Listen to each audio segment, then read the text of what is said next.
ரமதான் அல்லாஹ்வுடைய தூதர் சொன்னார்களே, யார் ரமதானை சிறந்த அடிப்படையில் பயன்படுத்துவார்களோ நாளைக்கு சொர்க்கத்தில் அல்லாஹ் சொர்க்கத்திற்கு பல வாயில் வைத்திருக்கிறார். அதிலே ஒரு வாயில் பாபு ரய்யான் என்று சொல்லப்படும், ஒரே ஒரு முறைதான் திறக்கப்படும். அதோடு நோன்பாளிகள் மாத்திரம் தான் அல்லாஹ் அழைப்பானாம். ஐனஸ்ஸாயின், எனக்காக வேண்டி நோன்பு நோட்டவர்கள் எங்கே என்று அல்லாஹ் அழைக்கும் பொழுது அத்தனை நோன்பாளிகளும் அந்த வாயிலோடு சொர்க்கம் நுழைவார்கள். இன்னும் அல்லாஹ்வுடைய தூதர் சொன்னார்களே, இரண்டு விஷயங்கள் அல்லாஹ்விடத்தில் சிபாரிசு செய்யும். அஸ்ஸியாமு வல் குர்ஆன் யஸ்ஃபஆன், நோன்பும் குர்ஆனும் அல்லாஹ்விடத்தில் சிபாரிசு செய்யும். நோன்பை நோற்றவர்கள், அல்லாஹ் சொன்ன அடிப்படையில் நோன்பு நோற்றவர்கள், அந்த நோன்பு அந்த மஹ்ஷரின் நோற்றவனுடைய கைகளை தூக்குமாம். யா அல்லாஹ், ரப்பி இன்னி மனஅத்துஹு த்ஆம வ ஷஹவாத்தின் பின்னஹார், யா ரப்பே, என்னை படைத்தவனே, இவனோ என்னை நோன்பு நோற்றான். யா அல்லாஹ், உனக்காக வேண்டி காலையில் தாகத்தோடு இருந்தான், உனக்காக வேண்டி பசியோடு இருந்தான், உனக்காக வேண்டி தவறான காரியங்களில் ஈடுபடுவதையும் தவிர்த்து இருந்தான். ஆதலால் நீ இவனை சொர்க்கம் நுழைய வைப்பாயாக.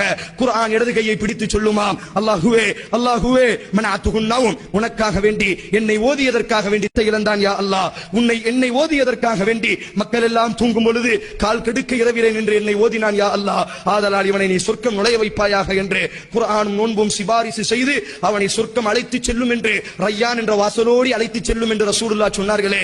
அப்பேற்பட்ட சிறந்த முஸ்லிம்களாக நாளைக்கு மஹ்ஷரில் நிற்கும் பொழுது குடும்பமாக நாளைக்கு சொர்க்கம் நுழைவார்கள் என்று அல்லாஹ் குர்ஆனில் பதிவு செய்கிறானே. நம்முடைய குடும்பங்களோடு அல்லாஹ் சொன்ன அடிப்படையில் நோன்பு நோற்றவர்களாக ரய்யான் என்ற சொர்க்கத்தோடு நுழையக்கூடிய சிறந்த முஸ்லிம்களாக அல்லாஹ் உங்களையும் என்னையும் இந்த சப்தம் கேட்கக்கூடிய அத்தனை இஸ்லாமிய சகோதர சகோதரிகளையும் அல்லாஹ் உருவாக்க